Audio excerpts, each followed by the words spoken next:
England के खिलाफ Josh Inglis और ग्लेन मैक्सवेल के साथ आया एलेक्स कैरी का तूफान। ऑस्ट्रेलिया ने दर्ज की रोमांचक मुकाबले में जीत। नमस्कार दोस्तों, स्वागत है आपका एक बार फिर हमारे चैनल क्रिकेट स्टार। इंग्लैंड और ऑस्ट्रेलिया के बीच आज चैंपियन ट्रॉफी 2024 का सांस रोक देने वाला मुकाबला देखने को मिला, जहां पर जॉश इंग्लिश की तूफानी बल्लेबाजी के सामने इंग्लिश गेंदबाज ढेर हो गए। तो दोस्तों हम आपको बताएंगे कि कैसे इंग्लिश ने इंग्लिश खिलाड़ियों को रौंद कर रख दिया। पूरा हाईलाइट इस वीडियो में जानेंगे, लेकिन दोस्तों उससे पहले आप भी ऑस्ट्रेलिया के खिलाड़ियों के दमदार परफॉर्मेंस को देखकर खुश हैं तो इस वीडियो को एक लाइक जरूर कर दें, और साथ ही दोस्तों आप भी चैनल पर नए हैं तो चैनल को सब्सक्राइब करके बेल आइकन जरूर दबा लें। तो चलिए दोस्तों जानते हैं इस मुकाबले का पूरा हाईलाइट। तो दोस्तों आज के इस मुकाबले में सिक्का उछाला स्टीव स्मिथ ने और गिरा भी उन्हीं के पक्ष में। टॉस जीतकर उन्होंने पहले गेंदबाजी का फैसला किया व बल्लेबाजी के लिए आमंत्रित किया इंग्लैंड की टीम को।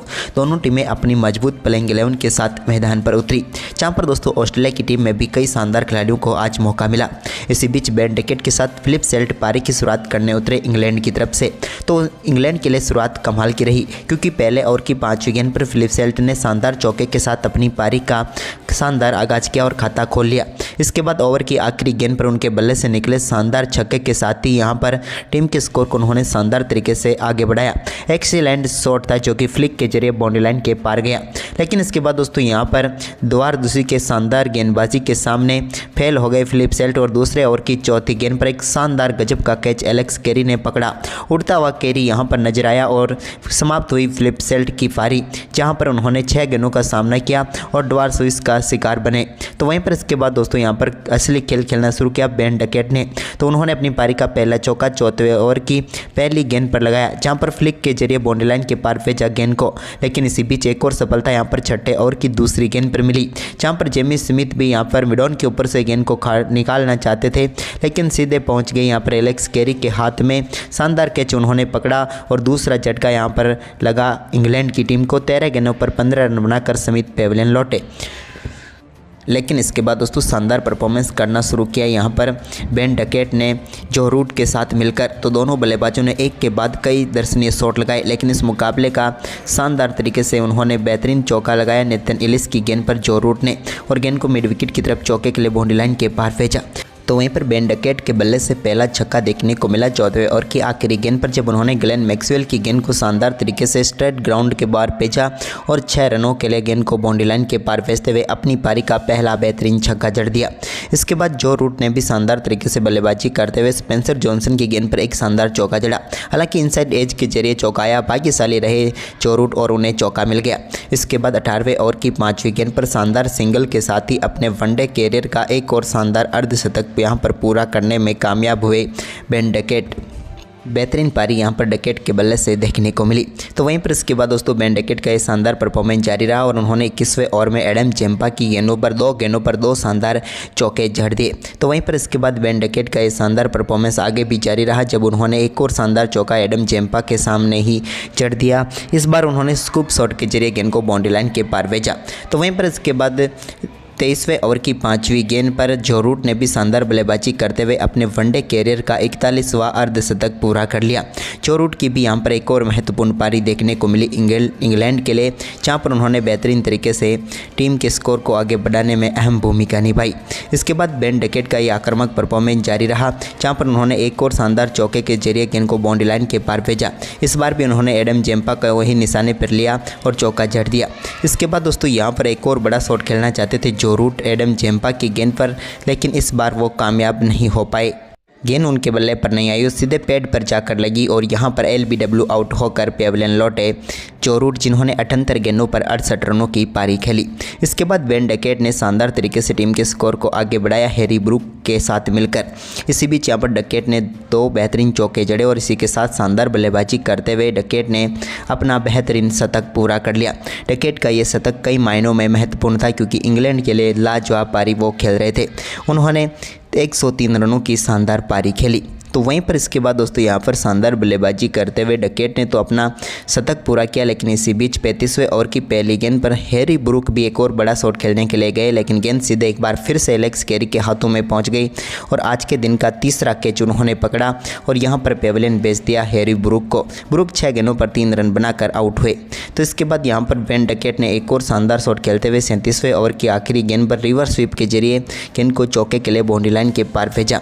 तो वहीं पर इसके बाद एक और बड़ा छक्का इनके बल्ले से देखने को मिला, जब इंग्लैंड के लिए बेहतरीन तरीके से उन्होंने गेंद को लॉन्ग ऑन के ऊपर से 6 रनों के लिए बाउंड्री लाइन के पार भेजा। ये फ्री हिट गेंद थी जिसका उन्होंने पूरी तरीके से फ़ायदा उठाया। तो वहीं पर इसके बाद 39वें ओवर की तीसरी गेंद पर भी ग्लेन मैक्सवेल की गेंद को 6 रनों के लिए बाउंड्री लाइन के पार भेजने में कामयाब हुए बेन डकेट और एक और शानदार व लाजवाब छक्का उनके बल्ले से देखने को मिला।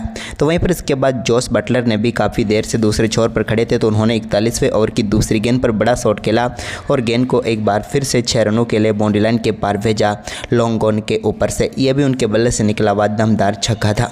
तो वहीं पर इसके बाद दोस्तों जोस बटलर का ये शानदार परफॉर्मेंस जारी था, लेकिन इसी बीच 41वें ओवर की आखिरी गेंद पर वो एक और बड़ा शॉट खेलना चाहते थे, लेकिन यहाँ पर नेथन एलिस ने उनका कैच पकड़ा और उनको पेविलियन भेज दिया। यहाँ पर जोस बटलर की हम बात करें तो 21 गेंदों पर 23 रन बनाकर वो पेविलियन लौटे, लेकिन इसी बीच नए बल्लेबाज लियाम लिविंगस्टन ने 44वें ओवर में लाबुशेन की गेंद को भी मिड विकेट के ऊपर से 6 रनों के लिए बाउंड्री लाइन के पार भेजने में वो कामयाब हुए। तो वहीं पर इसके बाद दोस्तों शानदार बल्लेबाजी करते हुए 45वें ओवर की तीसरी गेंद पर बेन डकेट ने सिंगल के साथ ही अपने 150 रन भी पूरे कर लिए और एक और महत्वपूर्ण पारी इंग्लैंड के लिए खेल डाली, या यूं कहे तो शुरुआत से ही एक छोर को बिल्कुल पकड़े हुए नजर आए यहाँ पर बेन डकेट। तो वहीं पर इसके बाद तो डकेट का ये शानदार परफॉर्मेंस जारी रहा, जहाँ पर उन्होंने एडम जेम्पा के 46वें ओवर की पहली गेंद पर भी एक और शानदार चौका जड़ा। ये भी दमदार शॉट था, लेकिन इसी बीच दोस्तों लियाम लिविंगस्टन यहाँ पर बड़ा शॉट खेलना चाहते थे 47वें ओवर में, लेकिन चौथी गेंद पर वो यहाँ पर बैकवर्ड स्क्वाडले के ऊपर धरे गए। यहाँ पर शानदार कैच नेथन एलिस ने पकड़ा और दोबारा उसने एक और सफलता यहाँ पर दिला दी और पेविलियन भेज दिया लियाम लिविंगस्टन को, जिन्होंने 17 गेंदों पर 14 रन बनाए। तो वहीं पर इसके बाद दोस्तों हम बात करें आखिर में बेन डकेट की, तो उनकी पारी भी समाप्त हुई जब 48वें ओवर की दूसरी गेंद पर मार्नस लाबुशेन ने बेन डकेट को LBW आउट करके पेविलियन भेजा। एक स्लो गेंद को वो समझ नहीं पाए और LBW आउट होकर पेविलियन लौटे। 143 गेंदों पर 165 रनों की दमदार पारी खेलकर वो आउट हुए। तो वहीं पर इसके बाद नए बल्लेबाज जोफ्रा आर्चर ने भी शानदार बल्लेबाजी करते हुए एक बेहतरीन चौका 48वें ओवर की आखिरी गेंद पर नेथन एलिस के सामने लगाया। तो वहीं पर इसके बाद दोस्तों 50वें ओवर की दूसरी गेंद पर एक और सफलता यहां पर इंग्लैंड की टीम को लाबुशेन ने दिला दी और ब्रेडन कार्स को पेविलियन भेज दिया कॉटन बोल्ट आउट करके। गेंद हवा में काफ़ी ऊंची गई, लेकिन बेहतरीन कैच पकड़ लिया यहां पर शानदार तरीके से लाबुशेन ने। इसके बाद दोस्तों यहां पर आखिरी ओवर की चौथी व पांचवी गेंद पर चौका व शानदार छक्का जड़ दिया जोफ्रा आर्चर ने, जिसके चलते इंग्लैंड की टीम के स्कोर को 350 रनों के पार पहुँचा दिया। वहीं पर 50 ओवर में इंग्लैंड की टीम ने 351 रन बनाए 8 विकेट के नुकसान पर, यानी कि दमदार स्कोर खड़ा करने में कामयाब हुई और ऑस्ट्रेलिया के सामने 352 रनों का विशाल लक्ष्य रखा इंग्लैंड की टीम ने। वहीं पर इस बड़े लक्ष्य का पीछा करने उतरी ऑस्ट्रेलिया की टीम की तरफ से मैथ्यू शॉट और ट्रेविस हेड पारी की शुरुआत करने उतरे।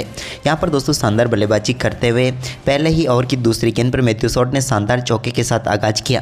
तो इसके बाद पहले ओवर की पांचवी गेंद पर भी उन्होंने एक और शानदार चौका जड़ दिया, यानी कि पहले ओवर में 2 चौकों के साथ शानदार आगाज उन्होंने कर दिया। इसके बाद ट्रेविस हेड के बल्ले से भी एक शानदार शॉट देखने को मिला।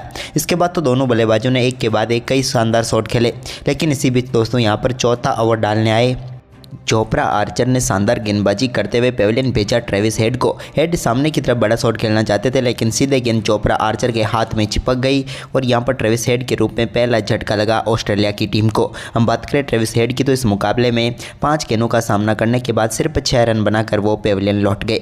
इसके बाद स्टीव स्मिथ नए बल्लेबाज के तौर पर उतरे, लेकिन एक चौका ही लगाने के बाद वो भी यहाँ पर मार्क वुड का शिकार बन गए।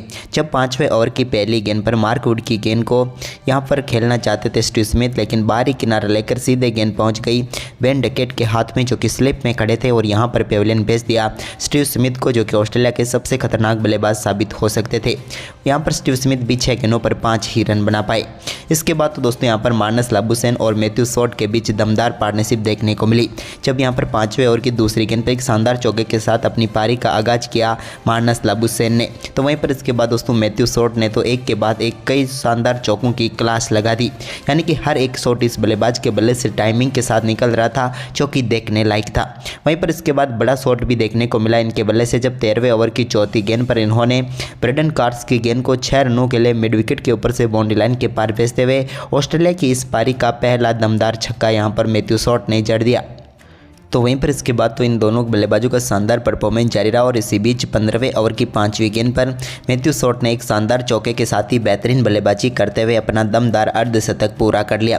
बेहतरीन तरीके से इनका ये ओडीआई का दूसरा अर्धशतक देखने को मिला। लेकिन इसी बीच दोस्तों यहाँ पर 20वें ओवर की दूसरी गेंद पर आदिल रशीद की गेंद पर बड़ा शॉट खेलना चाहते थे मार्नस लबुशेन, लेकिन गेंद सीधे पहुँच गई जोस बटलर के हाथों में और लबुशेन की एक दमदार पारी समाप्त हुई, जहाँ पर उन्होंने 45 गेंदों का सामना करते हुए 47 रन बनाए। तो वहीं पर इसके बाद नए बल्लेबाज जॉस इंग्लिश क्रीज पर उतरे तो उन्होंने भी चौके के साथ अपनी पारी का आगाज़ किया, जहां पर आदिल रशीद की गेंद को बेहतरीन तरीके से उन्होंने बाउंड्री लाइन के पार भेजा। लेकिन इसी बीच दोस्तों यहां पर मैथ्यू शॉट को लिविंगस्टोन ने चलता किया, कॉटिन बोल्ड आउट करके और ऑस्ट्रेलिया की टीम को करारा झटका दिया। 66 गेंदों पर 63 रन बनाकर मैथ्यू शॉट पेविलियन लौटे। तो इसके बाद एलेक्स कैरी क्रीज पर उतरे तो उन्होंने आते ही चौके के साथ इन्होंने भी अपनी पारी का शानदार आगाज़ किया। तो वहीं पर इसके बाद तो जॉस इंग्लिश के साथ मिलकर इन्होंने टीम के स्कोर को काफ़ी तेज़ी से आगे बढ़ाया। इसी दौरान 27वें ओवर की पहली गेंद पर जॉस इंग्लिश के बल्ले से एक बड़ा शॉट देखने को मिला और शानदार छक्का जड़ दिया।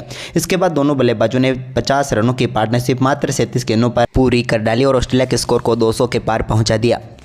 लेकिन दोस्तों अर्धशतक की साझेदारी को देखते ही देखते इन दोनों बल्लेबाजों ने काफ़ी तेज़ी से आगे बढ़ाया और एक के बाद एक बेहतरीन शॉट खेले, जिसके चलते दोनों बल्लेबाजों ने शानदार बल्लेबाजी करते हुए अपने अपने अर्धशतक भी पूरे कर लिए। पहले जॉस इंग्लिश अर्धशतक तक पहुंचे तो इसके बाद एक जीवनदान के बदौलत एलेक्स कैरी भी अर्धशतक तक पहुंच गए।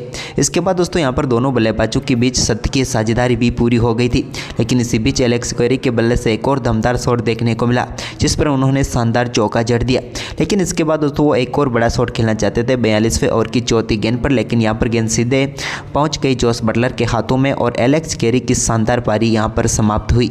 एलेक्स कैरी ने इस टीम के लिए महत्वपूर्ण पारी खेल डाली, जहां पर एलेक्स कैरी ने 63 गेंदों का सामना करते हुए बेहतरीन 69 रनों की पारी खेली।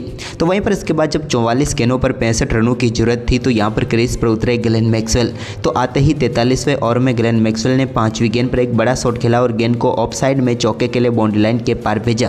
तो इसके बाद ओवर की आखिरी गेंद पर भी उनके बल्ले से एक और शानदार शॉट देखने को मिला, जिस पर गेंद को शानदार तरीके से मिड ऑन के ऊपर से 6 रनों के लिए बाउंड्री लाइन के पार उन्होंने भेजा। इसके बाद 44वें ओवर की चौथी गेंद पर एक और शानदार शॉट ब्रेंडन कार्स की गेंद पर जॉस इंग्लिश के बल्ले से देखने को मिला, जब गेंद को उन्होंने फाइन लेग के ऊपर से 74 मीटर दूर 6 रनों के लिए बाउंड्री लाइन के पार भेजा। तो वहीं पर 44वें ओवर की 5वीं गेंद पर भी एक और रिवर्स स्वीप शॉट के जरिए गेंद को बाउंड्री लाइन के पार भेजकर बैक टू बैक 2 गेंदों पर 2 छक्के जॉस इंग्लिश के बल्ले से देखने को मिले।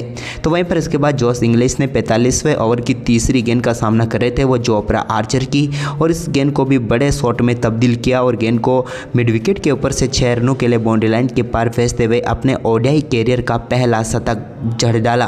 पहले शतक के लिए इन्होंने ऐसी जगह चुनी जो देखने लायक थी, जहां पर दोस्तों ऐतिहासिक शॉट खेलकर इन्होंने मुकाबले को पलट कर रख दिया और शानदार शतक ठोक डाला।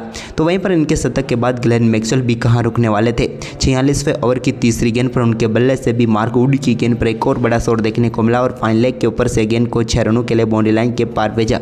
तो इसके बाद जॉस इंग्लिश ने भी 47वें ओवर की दूसरी गेंद पर भी डीप स्क्वायर लेग के ऊपर से एक और शानदार छक्का जड़ दिया। यह भी इनके बल्ले से निकला हुआ दमदार छक्का था। तो वहीं पर इसके बाद तो दोस्तों यहाँ पर 47वें ओवर की 5वीं गेंद पर भी ग्लेन मैक्सवेल ने एक और शॉट खेला और लॉन्ग ऑन के ऊपर से गेंद को 6 रनों के लिए बाउंड्री लाइन के पार भेज दिया। जबकि दोस्तों इस मुकाबले को फिनिश किया मार्क वुड की गेंद पर जॉस इंग्लिश ने।